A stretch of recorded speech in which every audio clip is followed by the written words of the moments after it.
ఈ రోజే సబ్స్క్రైబ్ చేయండి మీ ఫేవరెట్ షోస్ చూడండి. డాక్టర్ గారు, మరి లేత కొబ్బరి అలాగే జీడిపప్పు ఈ రెండు ఉత్తిగానే చాలా బాగుంటాయి టేస్టీగా. అవునమ్మా. ఆ రెండు కలిపి కర్రీని తయారు చేసుకునే విధానం ఏంటో ఒకసారి చూపిస్తారా? కొబ్బరి నీళ్ళు కొంచెం తాగినప్పుడు కొబ్బరి ఎక్కువ మిగులుతూ ఉంటుంది. అవును. సరే, ఇంట్లో నలుగురు 4 బొండాలు తాగినప్పుడు మరి చాలా కొబ్బరి వచ్చింది అనుకోండి, దాన్ని అంతా తోడేసేసి చక్కగా జీడిపప్పులు కమ్మగా ఉంటాయి. ఈ రెండు 0 కొలెస్ట్రాల్. ఈ రెండింటి కాంబినేషన్ లో కూడా కూర చేస్తే ఒక ఐటమ్ లాగా పనికొస్తుంది, అది కూడా వేస్ట్ అవ్వకుండా కూడా ఉంటుంది. అలాంటి వాటిని కూడా స్పెషల్ గా టేస్ట్ వచ్చే విధంగా ఎలా వండుకుంటే బాగుంటుందో చూద్దాం. ఫ్రెష్ కోకోనట్ కాజు కర్రీ తయారు చేయడానికి కావలసిన పదార్థాలు: లేత పచ్చి కొబ్బరి ముక్కలు 1 కప్పు, జీడిపప్పు గుండ్లు 1/2 కప్పు, టమోటా ముక్కలు 1 కప్పు, ఉల్లిపాయ ముక్కలు 1/2 కప్పు, కొబ్బరి తురుము 1/4 కప్పు, నిమ్మరసం 1 టేబుల్ స్పూను, అల్లము తురుము 1 టీ స్పూను, జీలకర్ర 1 టీ స్పూను, ఎండుమిరపకాయలు 2, కొత్తిమీర కొద్దిగా. ముందుగా ఒక పాత్ర పెట్టి మనం తయారు చేసుకునే కూరకి గ్రేవీ కోసం సిద్ధం చేసుకుంటున్నాం.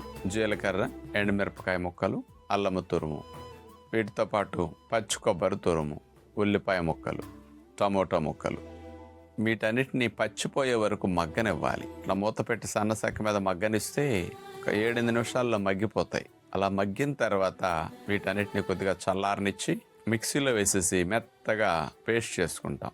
ఒక చిన్న పాత్రలో మేగడ వేసేసి మనం జీడిపప్పు గుళ్ళు, పచ్చి కొబ్బరి ముక్కలు, అంటే లేత కొబ్బరి అయితే బాగుంటుంది, ముదిరి కొబ్బరి అయితే గట్టిగా ఉండి కూరలో తినేటప్పుడు బాగోవు అన్నమాట.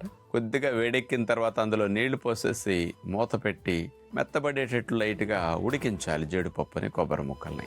అలా ఉడికిన తర్వాత ఈ గ్రేవీని అందులో పోసేస్తే, కొద్దిగా నిమ్మరసం వేసేస్తే ఈ గ్రేవీ, నిమ్మరసం, పులుపు ఇవన్నీ కూడా జీడిపప్పుకి కొబ్బరి ముక్కలకి పట్టేసి చప్పదనం పోయి జీడిపప్పు కూడా టమోటా, అల్లం ఇవన్నీ పడేసరికి మంచిగా వాటిని పీల్చుకుని జీడిపప్పు చాలా బాగుంటుంది అన్నమాట. పైన కొద్దిగా కొత్తిమీర వేసేస్తాం. న్యాచురోపతి విధానంలో టమోటా ఉపయోగించేసిన గ్రేవీ కర్రీస్ చాలా స్పెషల్గా బాగుంటాయి. పుల్కాల్లోకి ట్రై చేయండి. డాక్టర్ గారు, మరి పిల్లలకి ఆరోగ్యవంతమైన ఆహారం అందించాలంటే గనక వాళ్ళ లంచ్ బాక్స్లో ఖచ్చితంగా ఉంచాల్సిన ఆహారాలు ఏంటో ఒకసారి చెప్తారా? అసలు ఫస్ట్ వైట్ రైస్ పెట్టడం మానేయండి.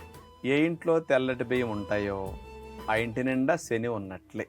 చిన్నపిల్లలకి గుండె జబ్బులు ఏజ్ రాకుండా రావడానికి, 25-30 ఏళ్ళకి హార్ట్ అటాక్స్ రావడానికి, అవును, క్యాన్సర్స్ లాంటివి రావడానికి కూడా తెల్లటి అన్నం, పిండి పదార్థాలతో అచ్చంగా ఉన్న అన్నం తింటాం మహా చెడు. బలహీనం అయిపోతారు, ఎందుకు పనికి రాకుండా వాడి అంత చిన్న వయసులోనే వీక్ అయిపోతుంది. ఫస్ట్ అది మానేసేసి ముడి బియ్యం అన్నం కానీ, ఇంకా దొరికితే రాగి ముద్ద, సజ్జన్నము, కొర్రన్నము, ఇట్లాంటి కావాలంటే ఓట్స్ అన్నము, కీన్వా రైస్, ఇట్లాంటి ఏవైనా అన్నం పెట్టుకోండి. కూర సగభాగం ఉండాలి, అన్నం సగపాళ్ళు ఉండాలి. అదే మీ పిల్లలు కొంచెం నున్నగా బొద్దుగా ఉండి కాస్త తోడలు కలిసిపోయినాయి అనుకోండి, వాడికి అన్నం 1/4 వంతే పెట్టండి, కూరలు 3/4 వంతు పెట్టాలి.